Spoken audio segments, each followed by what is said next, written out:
Voilà, bien le bonsoir frères et sœurs et à tous nos amis visiteurs. Nous sommes très heureux de vous retrouver pour ce temps d'étude de la parole. Nous voulons nous focaliser sur Christ, qui est le centre de toutes choses. Nous allons prier et tout de suite commencer à le louer. Nous voulons t'exalter, notre Dieu, notre Père, parce que tu nous as donné ce que tu avais de plus précieux, celui qui est donc le centre de ton attention, de ton amour. Nous te remercions pour Jésus, nous te remercions parce que nous sommes faits pour lui et lui agir pour notre bien. Nous prions que nous ne puissions jamais nous laisser distraire et mettre quiconque à sa place, mais que tout comme toi tu aimes le Fils, nous puissions aussi l'aimer de tous nos cœurs et faire en sorte que toute notre vie, Seigneur, soit focalisée sur lui. Nous te remercions pour la grâce que tu nous as faite et nous te demandons donc de recevoir ce que nous t'apportons en offrande, l'offrande de nos lèvres et la disposition de nos cœurs à écouter ta parole. Et nous te demandons ces grâces dans le nom de Jésus. Amen. Amen. La parole de Dieu nous dit à propos du Seigneur Jésus dans Colossiens au chapitre 1, verset 15, que le Fils est l'image du Dieu invisible, le premier-né de toute la création. En effet, c'est en lui que tout a été créé, dans le ciel et sur la terre, le visible et l'invisible, trône, souveraineté, domination, autorité, tout a été créé par lui et pour lui. Il est avant toute chose et tout subsiste en lui. Il est la tête du corps qu'est l'Église. Il est le commencement, le premier-né d'entre les morts, afin d'être en tout le premier. Jésus donc, c'est le premier, le plus grand. C'est le centre de l'univers, tout a été créé pour lui et par lui. Et nous voulons donc reporter notre attention sur le centre de nos vies, Jésus.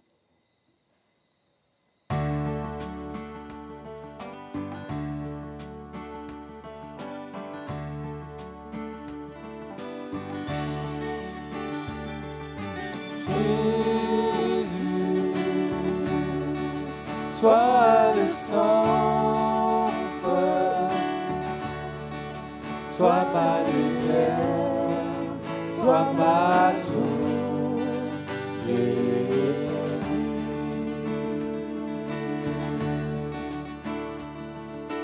Jésus,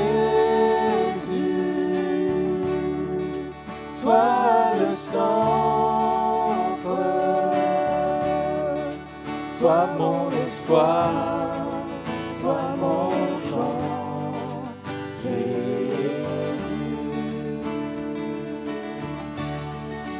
Sois le feu dans mon cœur, sois le vent dans mes voiles, sois la raison de ma vie, Jésus,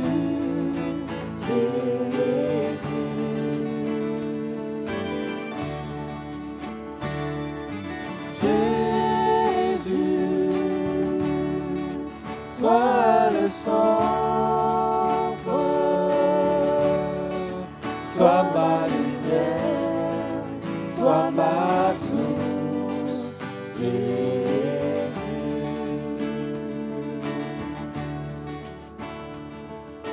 Jésus, sois ma vision,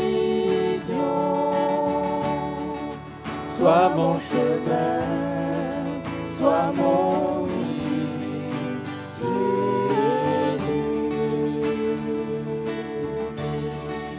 Sois le feu dans mon cœur, sois le vent dans mes voiles, sois la raison de ma vie, Jésus, Jésus.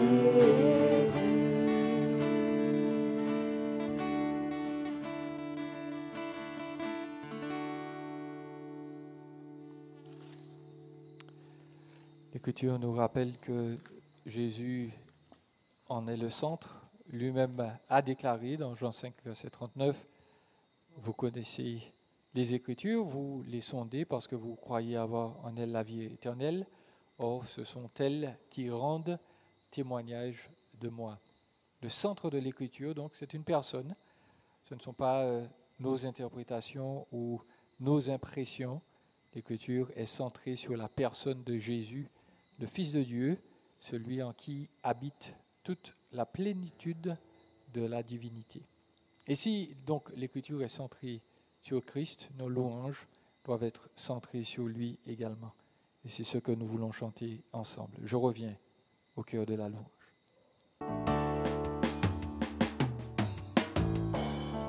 Le chant terminé, le rideau tombe, je viens simplement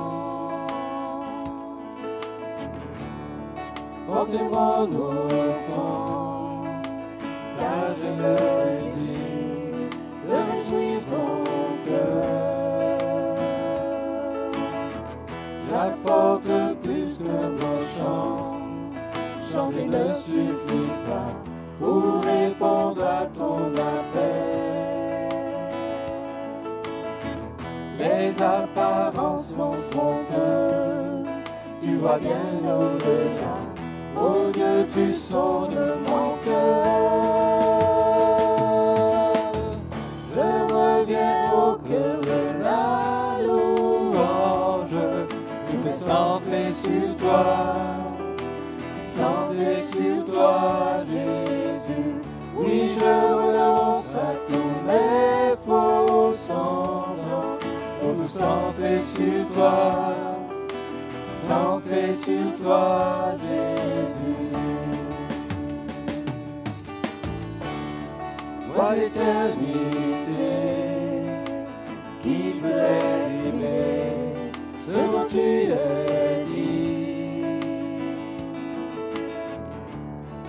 Bien que faible et pauvre, je te donne tout en toute ma vie. J'apporte plus que mon chant, chanter ne suffit pas pour répondre à ton appel. Les apparences sont trompeuses, tu vois bien au-delà. Oh Dieu, tu sondes mon cœur. Je reviens au cœur de la louange, tout est centré sur toi, centré sur toi, Jésus. Oui, je renonce à tous mes faux semblants, pour tout centrer sur toi, centré sur toi, Jésus. Je reviens au cœur de la louange, tout est centré sur toi, centré sur toi, Jésus. Oui, je renonce à tous mes faux semblants, pour tout centrer sur toi, centré sur toi, Jésus.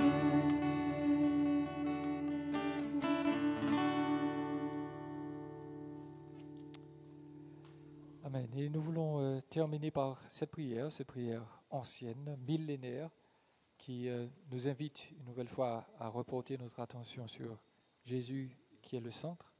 Nous voulons lui offrir notre attention, nos chants. Nous voulons que vraiment tout ce qui constitue notre vie, notre louange, soit à la gloire de son nom. Et ce chant donc proclame: reçois favorablement les paroles de ma bouche et les sentiments de mon cœur, ô Seigneur.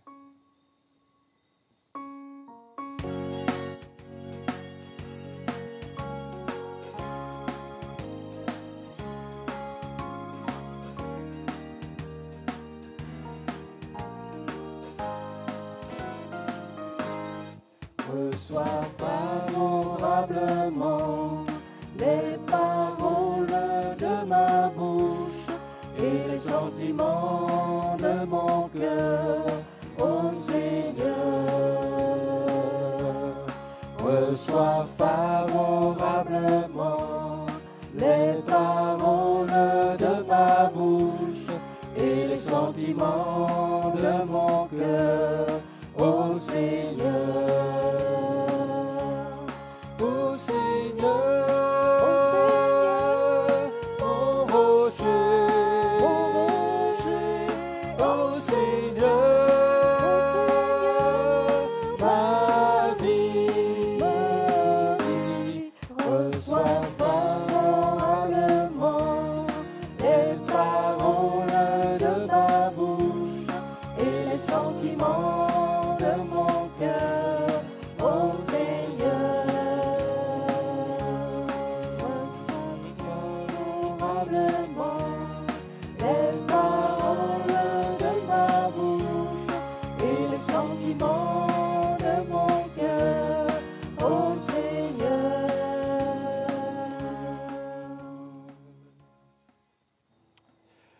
Amen. Nous voulons donc écouter la parole de Dieu. Nous allons l'ouvrir dans la lettre aux Romains au chapitre 14. Romains au chapitre 14. Eh bien, bonsoir à ceux qui nous rejoignent. Nous sommes là dans ce temps d'étude qui va introduire, puisque nous sommes le premier vendredi du mois, introduire notre temps de réflexion et de prière concernant la mission. Nous n'allons pas aujourd'hui, ou je devrais dire aujourd'hui, on va faire quelque chose d'un peu particulier puisque nous voudrions profiter pour vraiment aider les croyants par rapport à cette question du vaccin. Mon étude s'intitule « Les chrétiens et le vaccin ». Et vous allez voir que oui, ça a tout à voir avec la mission. On va lire un passage que vous connaissez qui se trouve dans la lettre aux Romains, chapitre 14, à partir du verset 1 jusqu'au verset 13. On ne va pas faire toute la lecture, mais on va faire un petit survol des principes qui nous sont donnés là au sein de cette épître. Et je rappelle déjà que la lettre aux Romains est un exposé de l'Évangile. Pourquoi ? Parce que Paul lui-même se prépare à annoncer l'Évangile et il veut du soutien de l'Église de Rome. Et donc, il présente cet évangile glorieux. Et en particulier, l'application de cet évangile au verset 1, chapitre 14, il nous est dit « Accueillez celui qui est faible dans la foi sans discuter ses opinions. L'un a la conviction de pouvoir manger de tout, l'autre qui est faible dans la foi ne mange que des légumes. Que celui qui mange de tout ne méprise pas celui qui ne le fait pas, et que celui qui ne mange pas de tout ne juge pas celui qui le fait, car Dieu l'a accueilli. Qui es-tu pour juger le serviteur d'un autre ? Qu'il tienne bon ou qu'il tombe, cela regarde son Seigneur. Mais il tiendra bon, car Dieu a le pouvoir de l'affermir. L'un fait une différence entre les jours, un autre les estime tous égaux. Que chacun ait dans son esprit une pleine conviction. Celui qui fait une distinction entre les jours le fait pour le Seigneur, et certains manuscrits ajoutent, celui qui ne fait pas de distinction le fait aussi pour le Seigneur. Celui qui mange de tout, c'est pour le Seigneur qu'il le fait, puisqu'il exprime sa reconnaissance à Dieu. Celui qui ne mange pas de tout le fait aussi pour le Seigneur, et il est reconnaissant envers Dieu. En effet, aucun de nous ne vit pour lui-même, et aucun ne meurt pour lui-même. Si nous vivons, c'est pour le Seigneur que nous vivons, et si nous mourons, c'est pour le Seigneur que nous mourrons. Ainsi, soit que nous vivions, soit que nous mourions, nous appartenons au Seigneur. En effet, Christ est mort, il est revenu à la vie pour être le Seigneur des morts et des vivants. Mais toi, pourquoi juges-tu ton frère ? Ou toi, pourquoi méprises-tu ton frère ? Nous comparaîtrons tous en effet devant le tribunal de Christ. Car il est écrit, « Je suis vivant, dit le Seigneur, chacun pliera le genou devant moi, et toute langue rendra gloire à Dieu. » Ainsi donc, chacun de nous rendra compte à Dieu pour lui-même. Ne nous jugeons donc plus les uns les autres, mais veillons plutôt à ne pas placer d'obstacles ou de pièges devant notre frère. Jusqu'à donc notre lecture, vous pourrez relire ce passage et puis le reste chez vous. Cette étude, donc, nous la faisons parce qu'aujourd'hui, il y a une profonde division dans la société et, j'ai envie de dire, et donc de l'Église, parce que l'Église est composée de personnes qui vivent dans la société, par rapport à cette fameuse question du vaccin. Et encore une fois, vous allez voir que oui, c'est bien lié à notre notion de mission et d'intercession pour l'évangélisation. Certains donc sont opposés au vaccin, anti-vax. D'autres y sont favorables, les pro-vax. Nous n'allons pas discuter de vaccins, et pour cause, je ne crois pas que l'Église soit appelée à discuter de matières scientifiques de ce genre. Nous voulons par contre juste faire une étude sur la manière de gérer nos opinions quand elles sont adverses, opposées à celles d'autres personnes, en particulier à celles d'autres personnes dans notre assemblée. Et nous voulons donc recentrer tout un chacun sur la vraie mission de l'Église, qui est de glorifier Dieu en le connaissant davantage et en le faisant connaître. Ça, c'est la mission de l'Église. Donc, pour commencer, nous allons faire une étude en 3 points. Nous allons faire un petit préambule sur la manière de penser en Occident. Et puis, on va examiner ensuite quelques principes de communion fraternelle. Et puis, ensuite, on va faire quelques applications. Donc, 3 éléments pour ce soir. Donc, très rapidement, pourquoi je fais ce préambule sur le mode de pensée occidental? Parce qu'il va expliquer pourquoi nous avons ces clivages-là aujourd'hui. Cette manière de penser n'existerait pas avant. Non pas parce que les hommes étaient plus bêtes, mais simplement parce qu'ils avaient une autre manière de penser. Nous vivons donc dans une ère que les philosophes et tous ceux qui sont dans le domaine de la littérature vont appeler post-moderne. Post-moderne. Nous ne sommes pas dans une ère post-moderne. Nous avons dépassé le postmodernisme, et nous allons voir que, et je vais expliquer ce que ça veut dire, nous allons voir que cela a tout de même des conséquences. Il y a tout de même toujours des effets de ce courant de pensée, de ce courant de littérature, de ce courant dans les arts, dans les esprits. Donc, pourquoi parler de modernisme ou de postmodernisme? L'ère moderne, pour résumer, c'était un temps où on a été très optimiste. On a cru que la science, l'avancée technologique résoudrait tous les problèmes de l'humanité.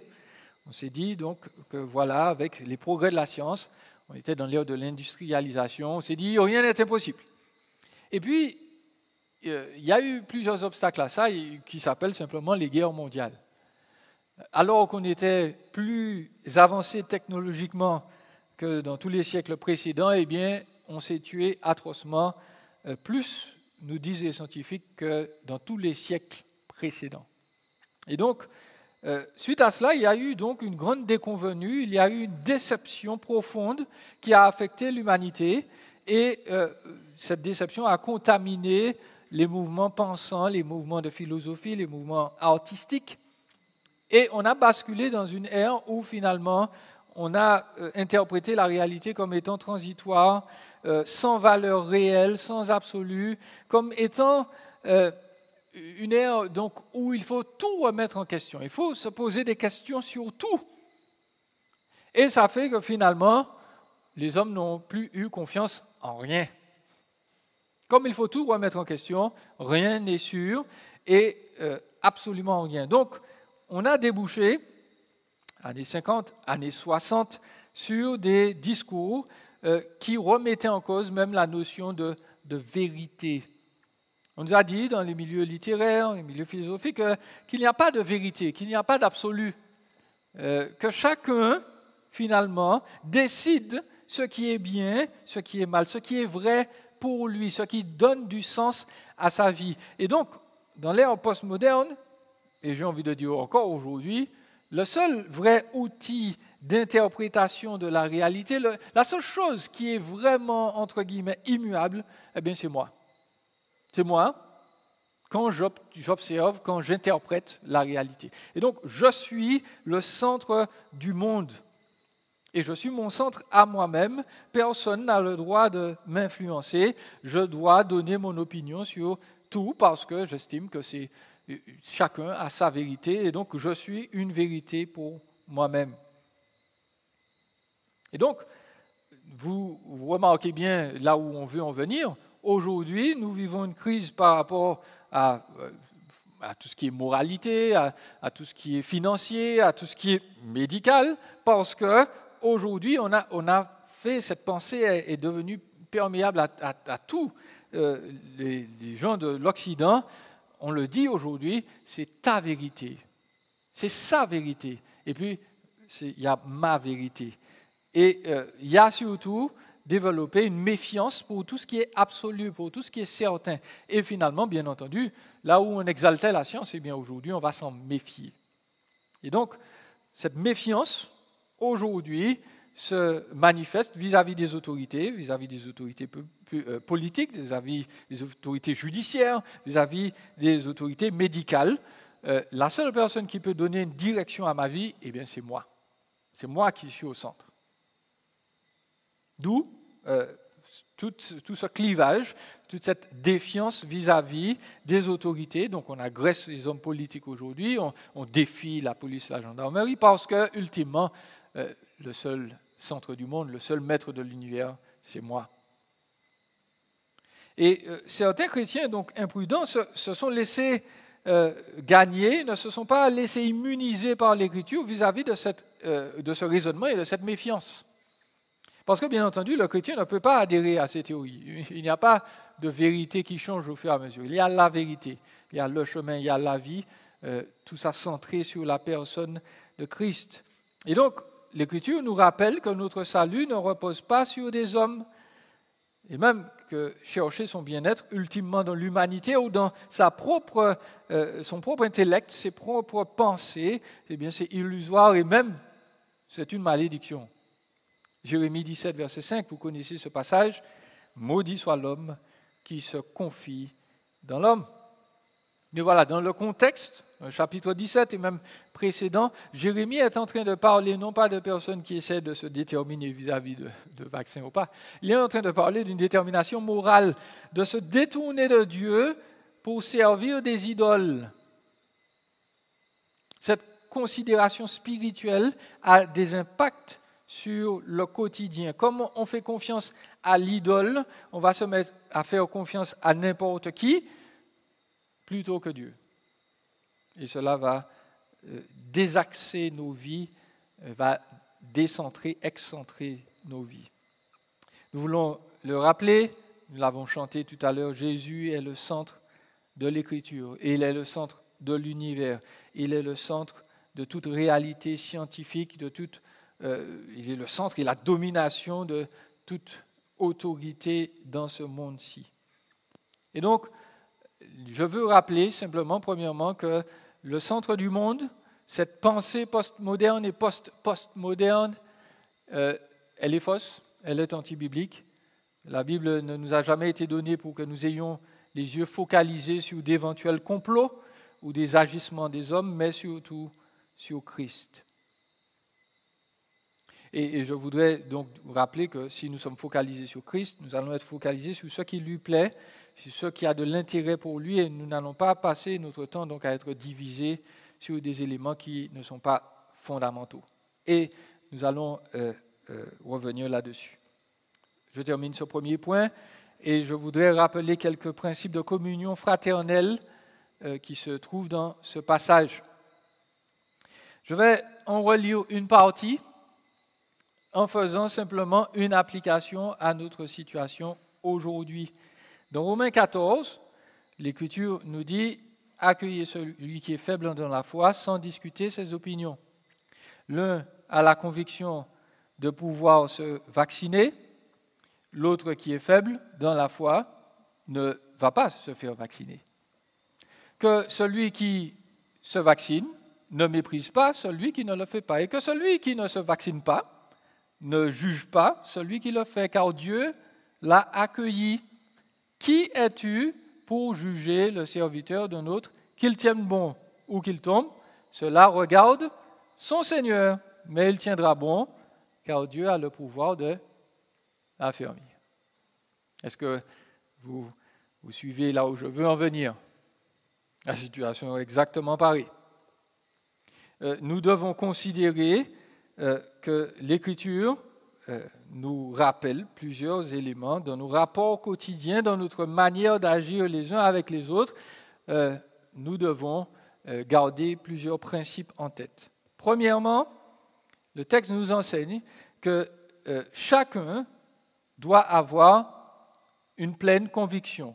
Verset 5. L'un fait une différence entre les jours, un autre les estime tous égaux. Que chacun ait dans son esprit une pleine conviction. Donc, aujourd'hui, très souvent, on est indécis, on refuse de prendre position. Par moments, ce n'est pas toujours possible. L'Écriture nous dit nous devons avoir une pleine conviction. Nous n'avons pas le droit de rester dans les limbes par rapport à certains sujets qui se présentent à nous. Et l'Écriture nous dit que nous devons choisir notre position. Non pas au feeling, non pas en se disant j'aime bien la manière dont telle personne parle, donc je vais. Mais après recherche biblique, recherche théologique, mais aussi des recherches du bon sens de la sagesse après avoir demandé avis. On fait ces recherches et on arrive à sa conviction. Nous devons être sûrs de ce en quoi nous croyons. L'Écriture n'aime pas les gens indécis qui hésitent, qui sont des croyants, qui ne prennent pas position. Donc, avoir une position, ce n'est pas un problème, c'est ne pas en avoir du tout qui est problématique. Chacun doit avoir sa conviction, c'est nécessaire. Maintenant, l'Écriture nous dit que par rapport à cette conviction, le texte dit, il s'adresse au fort premièrement, accueillez celui qui est faible dans la foi. Et puis, la personne qui est faible dans la foi n'a pas le droit de juger celle qui est forte dans la foi, qui estime qu'elle peut faire, voilà, dans certains domaines, ce que sa conscience lui dicte de faire. Pourquoi ? Parce que dans les deux cas, Dieu a accueilli ces personnes. Et Paul va le répéter plus tard, nous ne devons pas placer de pierre d'achoppement, c'est-à-dire une occasion d'obstacle sur nos frères et sœurs. Nous n'avons pas le droit de juger les frères et sœurs. Et le terme « juger » qui est neutre normalement, ici, dans ce contexte-là, le verbe signifie donc avoir formé une opinion, un jugement concernant une personne, et ce jugement est défavorable. En fait, on peut même le lier au domaine judiciaire, et on peut traduire, voilà, passer un jugement de condamnation sur telle personne, et ce jugement de condamnation dit, voilà, tu es coupable devant Dieu parce que tu fais cette chose. L'Écriture nous dit, cela nous est interdit. Et Paul insiste, nous l'avons lu, cela nous est interdit. Pourquoi ? Parce que nous ne sommes pas juges. Le seul juge de toute l'humanité, ultimement, c'est Christ. C'est Christ qui va déterminer qui a raison ou qui a tort. Et donc, dans le contexte, nous n'avons pas le droit de mépriser, de juger ceux qui ont une opinion différente. Nous pourrions, si nous sommes très matures et très sages, très calmement leur dire « je ne me suis pas fait vacciner » ou « je me suis fait vacciner pour telle raison » et laisser le débat là. Nous n'avons pas le droit de dire « tu n'as pas eu raison de te faire vacciner, tu n'as pas eu raison de ne pas te faire vacciner ». Ce n'est pas dans le domaine de permission de l'Écriture, c'est interdit. Il est interdit de le faire de manière, verbale, il est interdit de le faire de manière aussi dissimulée en envoyant une vidéo pour que l'autre comprenne bien combien nous sommes en désaccord avec lui parce qu'il a fait, parce qu'elle n'a pas fait. Juger son frère, lui dire « tu as tort », c'est un péché. Nous avons le droit d'être en désaccord, de penser qu'on est en désaccord, mais le juger, le condamner, l'Écriture nous l'interdit. Et puis, non seulement nous avons l'interdiction de juger l'autre parce qu'il n'est pas d'accord avec nous, mais le texte nous rappelle, je n'ai pas lu cette partie, mais à partir du verset 14, Paul ramène l'Église sur ce qui est important, sur ce que j'ai appelé la manifestation du royaume en tout un chacun. Et donc, à partir du verset 17, par exemple, je vous le lis, encore contextualisé. En effet, le royaume de Dieu, ce n'est pas ton opinion sur le vaccin, mais c'est la justice, la paix et la joie par le Saint-Esprit. Celui qui sert Christ de cette manière est agréable à Dieu, approuvé par les hommes, Ainsi donc, verset 19, recherchons ce qui contribue à entretenir la paix et à nous faire grandir dans la foi. Pour un vaccin, ne détruit pas l'œuvre de Dieu. Ça, c'est ma contextualisation de la chose. L'Écriture nous rappelle que le vaccin, ce n'est pas central. Ce qui est central, c'est Christ, sa manifestation. C'est la manifestation de Christ en nous. Et Christ va être manifesté en nous lorsque nous allons agir selon ce qui est juste, selon ce qui est paisible, ce qui provoque la joie, ce qui va nous faire grandir mutuellement. Et les débats et les disputes de mots ne font pas grandir l'Église. Donc, notre opinion sur les vaccins est secondaire à l'Évangile. Il nous faut terminer avec quelques applications. Ce texte, je l'ai cité parce qu'il oblige l'Église à faire un tri, encore une fois, entre ce qui est essentiel et ce qui ne l'est pas. Ce qui est essentiel a été exprimé dans les chapitres précédents pour Paul. Il nous a parlé donc des bénéfices de l'Évangile, il nous a parlé des conséquences de l'Évangile dans la vie du croyant, il nous a décrit ce que c'est que l'Évangile. L'Évangile, c'est la bonne nouvelle de Dieu pour le salut de quiconque croit, du juif premièrement, puis du non-juif. L'Évangile est essentiel. Comment on est sauvé? Qui est Dieu? Qui est ce Dieu-là? Comment il entre en relation avec nous? Qui sont les humains? Comment les humains peuvent être en relation avec Dieu? Et bien entendu, l'Évangile, ce n'est pas simplement faire une prière rapide et puis continuer à vivre n'importe comment. L'Évangile continue, chapitre 8 de Romains. Eh bien oui, mais si nous sommes une nouvelle création, eh bien les choses anciennes sont passées. Oui, on doit vivre comme une nouvelle personne en Christ. Nous ne sommes pas condamnés. Et donc, ça c'est l'essentiel. On vit, on manifeste l'Évangile de Christ, ce salut que nous avons obtenu dans notre vie de tous les jours. Et puis, il y a des non-essentiels. Comment on est sauvé? Qui est Dieu? Ça, c'est l'essentiel. Tout le reste, c'est non-essentiel. Et aussi poignante que soit cette question du vaccin, elle n'appartient pas aux événements ou aux éléments essentiels de la vie chrétienne et de la Bible. Le vaccin ne participe pas à notre salut. Et donc, lorsqu'on a compris cela, nous pouvons appliquer Romains 14 et nous rappeler donc, deuxièmement, que les missions du croyant sont claires. Le croyant a deux missions, ou une grande mission. Premièrement, glorifier Dieu en le connaissant et en le faisant connaître. Et dans notre contexte, glorifier Dieu passe par le fait de cultiver l'amour, la joie et la paix entre nous.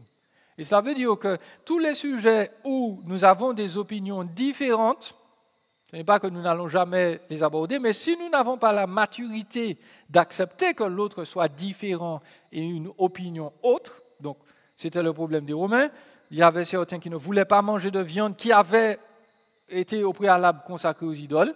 Paul dit, oui, mais la personne qui a décidé de manger sa viande, elle est forte en Christ. Elle sait que la viande en elle-même n'est pas impure. Celle qui a décidé de ne pas manger sa viande, eh bien, elle se dit, bon, je préfère ne pas le faire pour honorer Christ.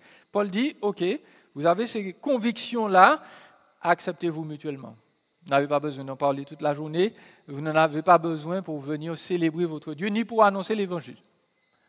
Pour annoncer l'Évangile, vous devez montrer l'amour que Christ vous donne, vous devez être dans la joie et dans la paix entre vous, et ainsi inviter les personnes et leur dire, vous savez, ces questions de vaccin, elles sont certes importantes, elles ne sont pas essentielles.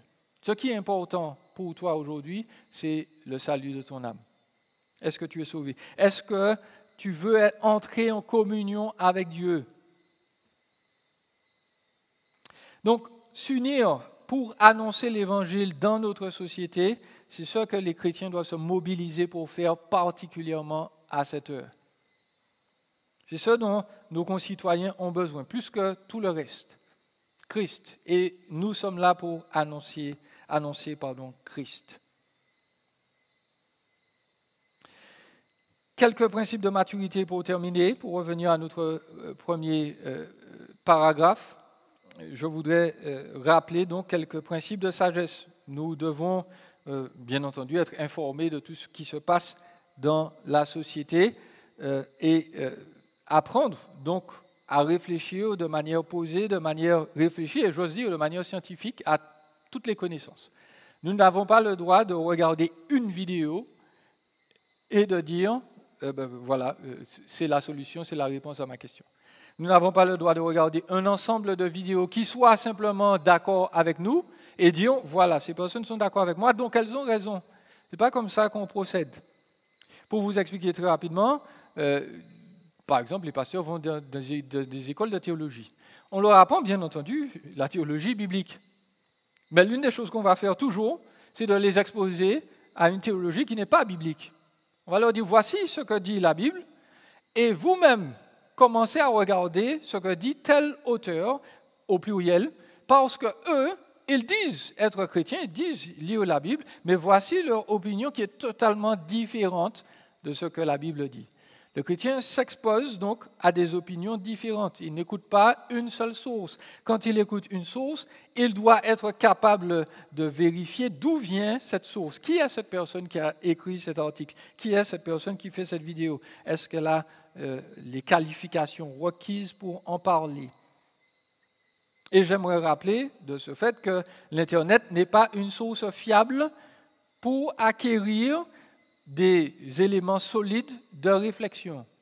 Il faut lire, il faut s'entretenir avec des spécialistes.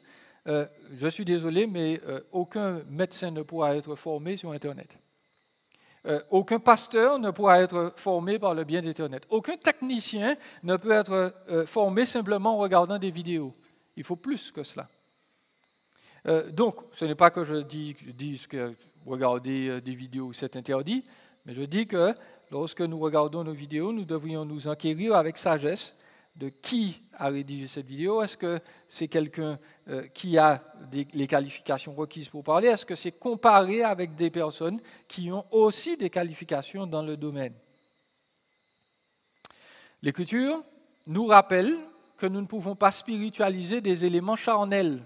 Un élément physique ne nous rend pas impurs. La viande ne nous rend pas impurs. Se faire vacciner ne nous rend pas impurs non plus. Un élément physique ne peut pas influencer notre spiritualité. J'ose le dire, ceux qui proclament que le vaccin serait une marque de la bête ont totalement tort. Je me permets de rappeler que lorsque les codes barres ont été inventés, la communauté chrétienne a dit « c'est la marque de la bête ». Lorsque les cartes bancaires ont été inventées, les chrétiens ont dit, certains chrétiens ont dit, la carte bancaire, c'est la marque de la bête. Bon, aujourd'hui, qui sont les chrétiens qui n'ont pas de carte bancaire? Il faut être plus rigoureux, plus biblique que ça. Et je le rappelle, le Seigneur a interdit que l'on juge ou critique ou condamne son frère ou sa sœur, qu'il soit pour ou contre le vaccin. Donc, en conclusion, toutes ces discussions pour ou contre le vaccin, pour moi, sont une distraction, et oui, une destruction de notre mission. Nous sommes là pour normalement prier, mobiliser nos efforts pour parler de Christ, pour exalter sa grandeur, pour dire combien il est un sauveur merveilleux, pour partager la bonne nouvelle à ceux qui sont autour de nous. Est-ce que nous avons consacré autant de temps à parler de Christ, à prier pour les personnes qui sont autour de nous, pour les évangéliser, que de parler de vaccin? L'Écriture nous demande, nous commande même dans ces temps troublés, de nous focaliser sur notre Sauveur et de continuer de parler de lui et de prier pour ceux qui ont besoin de lui. Et c'est ce que nous allons faire tout de suite. Nous allons entendre dans quelques moments les sujets de prière concernant la mission. La mission donc se déroule en Martinique. Il y a des voisins, des amis qui ont besoin, qui sont dans l'angoisse, qui ne savent pas quoi faire. Nous devons leur présenter Christ, le Sauveur de l'humanité. Et puis la mission continue dans le reste du monde. Crise ou pas crise, les chrétiens, l'Église doit se mobiliser pour faire connaître le Seigneur. Et c'est ce qu'elle fait. Nous allons donc en entendre parler tout de suite. Que le Seigneur nous fasse grâce. Je termine par la prière et puis on va écouter donc les sujets de prière concernant la mission. Seigneur, nous te bénissons parce que tu es toujours assis sur ton trône et tu règnes. Et tu commandes, Seigneur, que ton peuple continue de te regarder, de se focaliser sur toi. Nous prions que, Seigneur, nous puissions mobiliser tous nos efforts pour te glorifier, pour te plaire, à travers, Seigneur, non seulement notre exaltation de ton nom, de la confiance que nous allons placer en toi, mais surtout dans ce désir de te faire connaître autour de nous. Il y a tellement de personnes angoissées, anxieuses, qui ont besoin de toi. Seigneur, dirige-nous pas vers eux, vers elles. Donne-nous les mots, les versets, les Bibles à partager, que vraiment nous soyons des instruments de réconfort, de paix et de salut, donc dans la vie de ces personnes. Et que ton peuple t'honore et te glorifie et soit toujours focalisé, centré sur Jésus, le roi des rois, le Seigneur des seigneurs et le sauveur de ce monde perdu. Nous t'avons demandé ces grâces dans le nom de Jésus. Amen.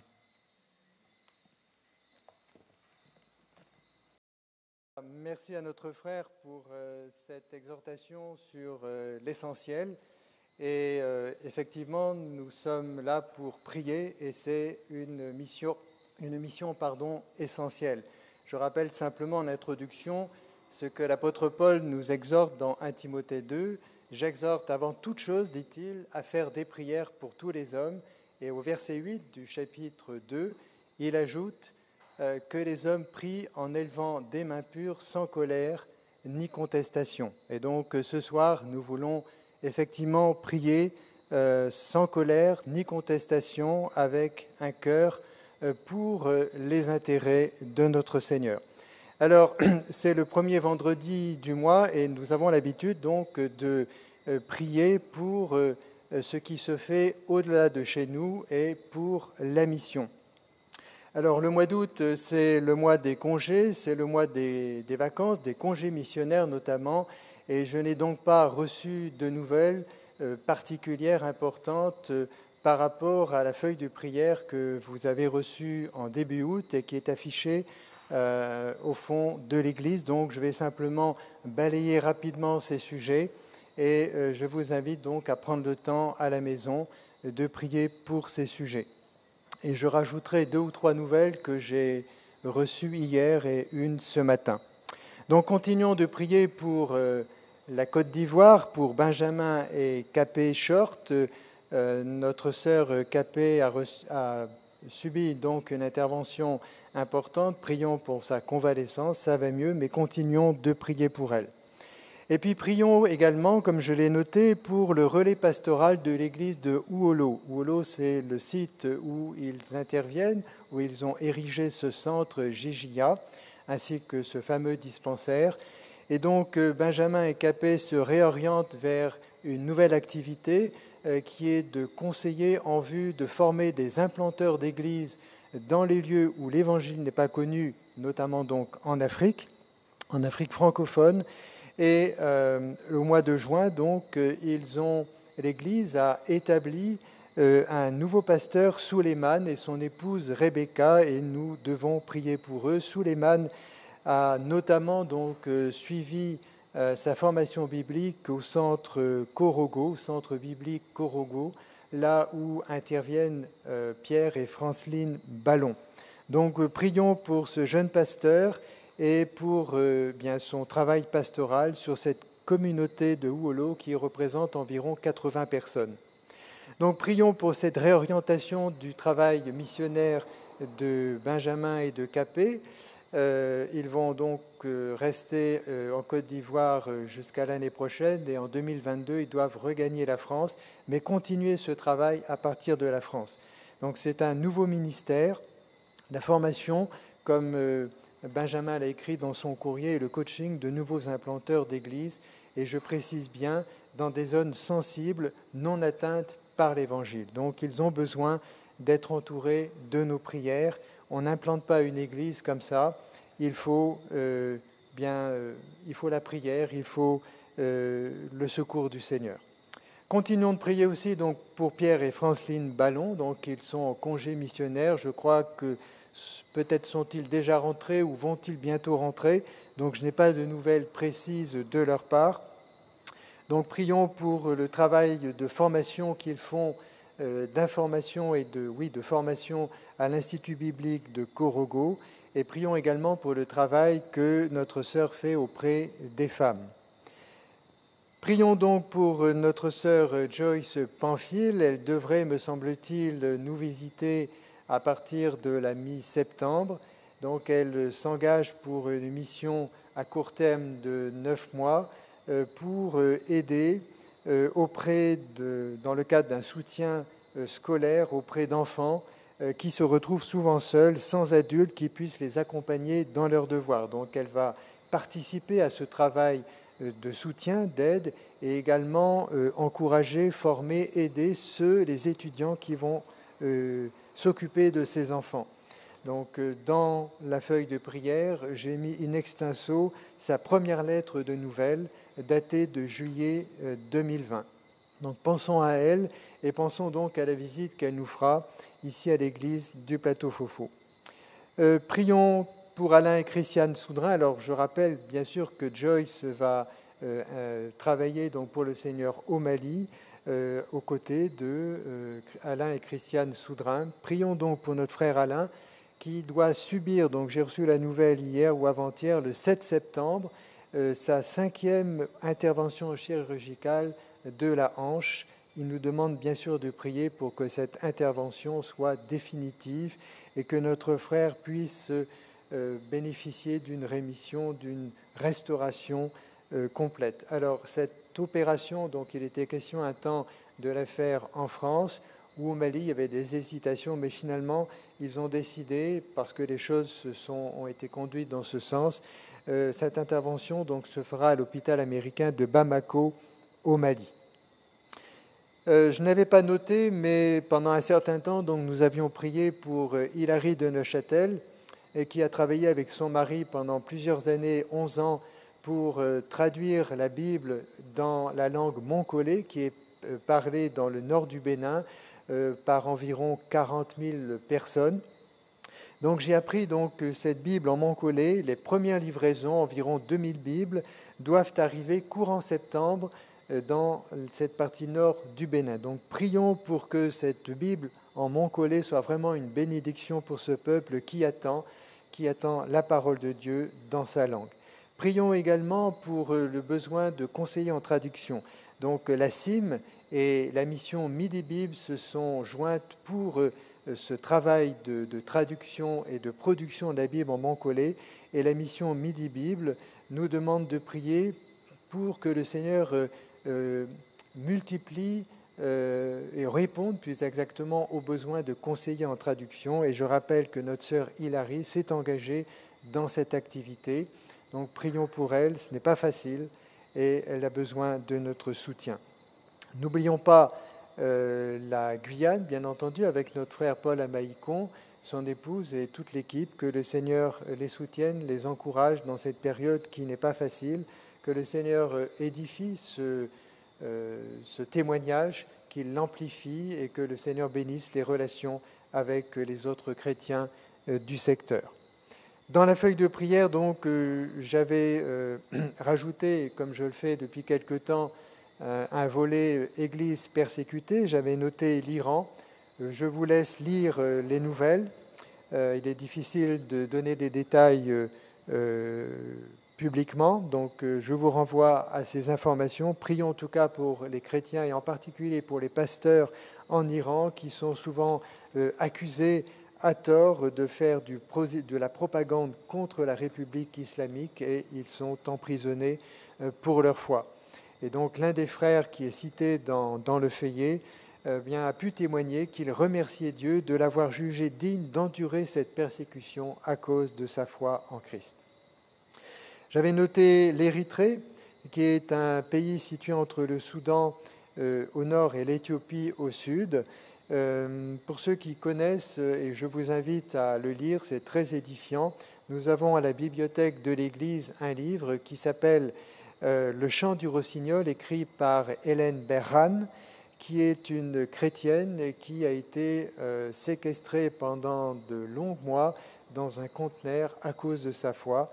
Donc je vous invite à le lire. Vous pourrez donc vous rendre compte de la situation des chrétiens dans ce pays.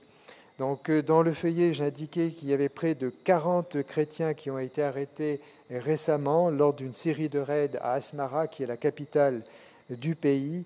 Et selon certaines sources locales, il pourrait y avoir entre 600 à 1200 chrétiens érythréens emprisonnés pour leur foi dans ce pays. J'avais noté également l'Algérie. 3 nouvelles églises dans la région d'Oran, en Kabylie, ont été mises sous scellé. Donc, ce qui représente maintenant 16 églises en tout qui ont subi ces mesures dans l'ensemble du pays. Les chrétiens algériens tiennent bon, mais ils nous appellent à prier pour cela. Ils doivent trouver des moyens de se réunir d'une autre manière et que le Seigneur les encourage. Et puis, bien entendu, suite aux informations récentes, il nous faut prier pour l'Afghanistan. Il y a peu de chrétiens dans ce pays, mais vous vous rendez compte que la situation les oblige d'autant plus à rester cachés, à vivre dans la clandestinité. Mais ils ont aussi à cœur de partager l'évangile du salut auprès des Afghans. Donc, entourons-les de nos prières. Voilà, je vous laisse avec ces sujets.